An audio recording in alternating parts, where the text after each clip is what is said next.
भड़काइए नहीं, उसको इतना मत कोसिए कि वो एक दिन भड़क के वही करने के लिए तैयार हो जाए, पागल हो जाए और बिल्कुल कि वो फिर विद्रोह करने को अवामी लीग से मुझे जुड़े हुए सभी लोग आपने तथा कथित इसलिए कहा कि तथ्य दिखलाकर आप जो भाव है आपका उसके पीछे का, आप जो तथ्यों से सत्य निकालते हैं वो पूरी तरह से व्यक्तिपरक होता है और आपके साथ यही समस्या है। ये पूरे आख्यान के साथ देता हूं, बता दीजिए एक 4 मुस्लिम देश जो सेकुलर हो 57 में, मैं आख्यान वापस लेता हूं, बोलिए।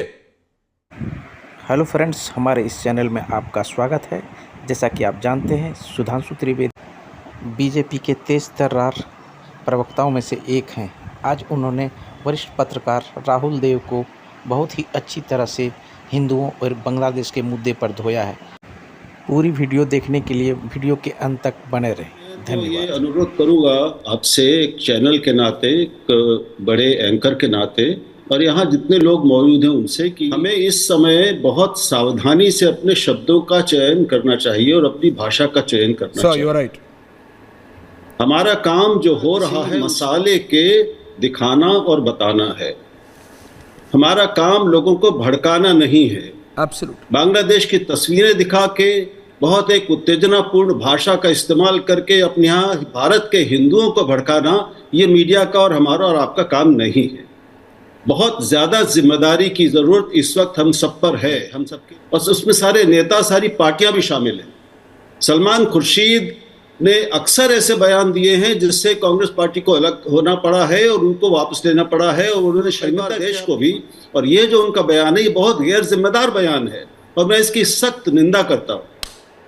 लेकिन उसकी हम निंदा करें, हम उसकी आलोचना करें, लेकिन हमें ये ध्यान रखना चाहिए, और मैं सुधांशु से ये कहना चाहता हूँ कि आप ये सारे तथ्य गिनाकर, आपकी मूल जो आपका उद्देश्य है, आप ये कह रहे हैं कि मुसलमान होना ही हिंसक होना है, क्योंकि जहाँ जहाँ है गड़बड़ होती है वहाँ मुसलमान होते हैं, और जहाँ मुसलमान है वहाँ पे लोकतंत्र नहीं है। क्या आप अपने देश के मुसलमानों को ये संदेश दे रहे, ये कह रहे हैं कि तुम हो ही नालायक, तुम हो ही ऐसे, और इससे क्या होगी?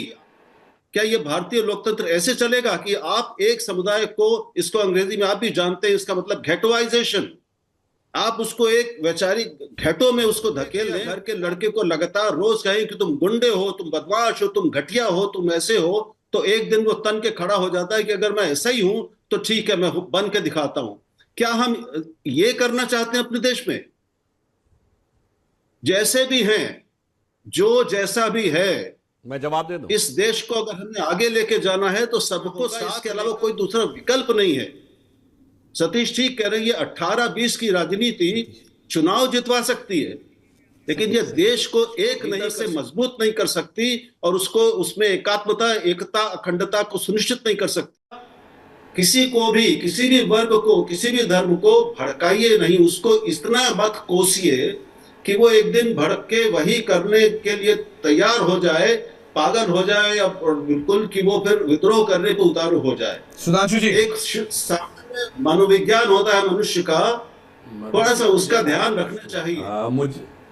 मैं अभी यही कहना चाहता हूँ। मुझे बहुत कष्ट हुआ राहुल देव जी की इस बात को सुनकर, उनकी बात का आंशिक समर्थन। बांग्लादेश में जो लोग मारे गए हैं, क्या वो केवल हिंदू मारे गए हैं?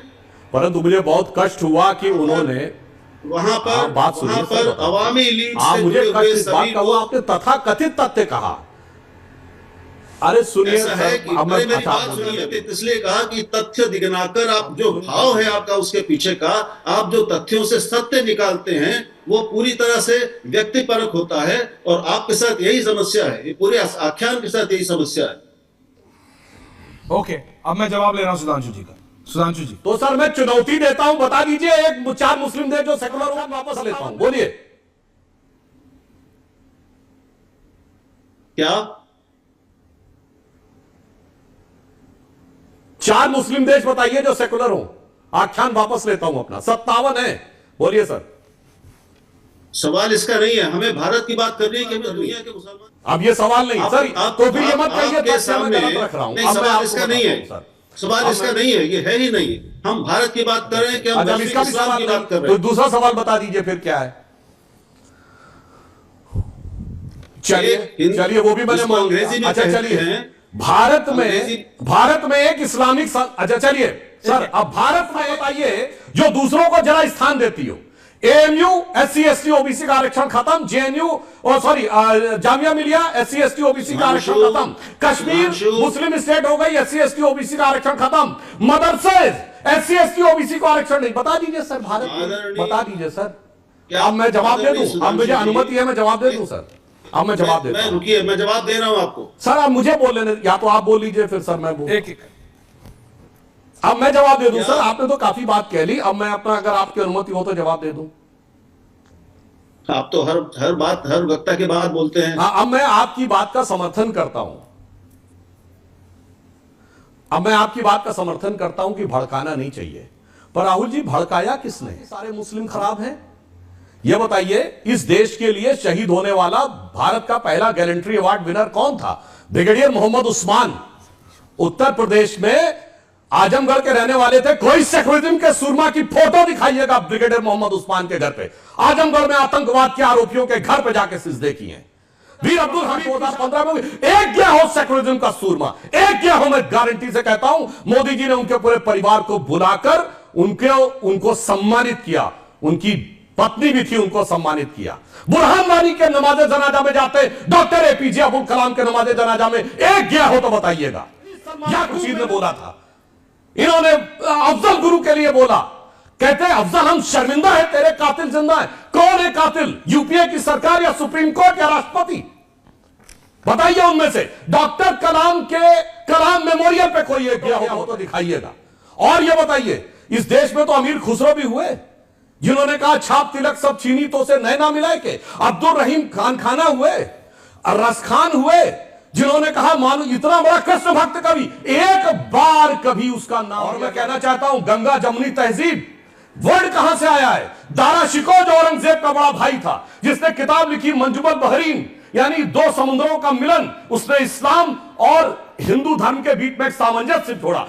कोई शाहजहां दारा शिकोह की जेल काट के जेल में बंद अपने बाप को देने वाले औरंगजेब के साथ खड़े होते हैं। जब हमने उसकी बदली थी सड़क, तो आ गए थे छाती पीटने के लिए। आपने बिल्कुल सही कहा, भड़काकर अच्छे और सच्चे मुसलमानों के साथ कभी मत खड़े हो।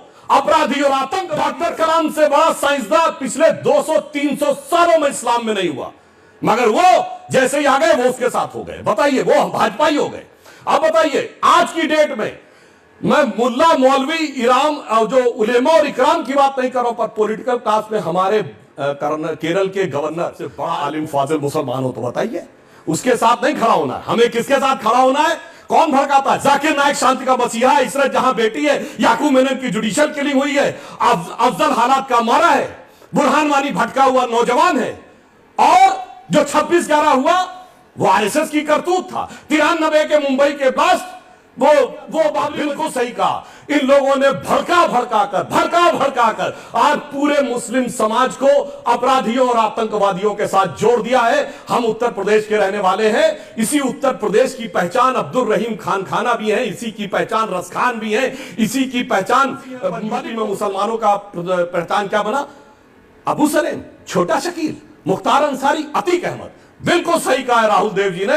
इन लोगों ने 70 साल में मुसलमानों को वहां ले जाके खड़ा किया है। देश का तो नुकसान किया ही क्या। फिर मैं कह रहा हूं वही वाक्य, शॉर्टकट सियासत का कि कट्टर बनता है, उन्होंने शॉर्ट सर्किट किया। मैं एक लाइन कहना चाहता हूं, जो इन्होंने कहा मुसलमानों से कि भाजपा को अदावत है और हमें तुमसे मोहब्बत है, जो एक लाइन में पार्लियामेंट में बोल चुका हूं, दोबारा बोलता हूं मुस्लिम समाज के लिए, कि किसी को किसी की अदावत ने मारा और इस शराफत अली को सेकुलर सियासत ने मारा।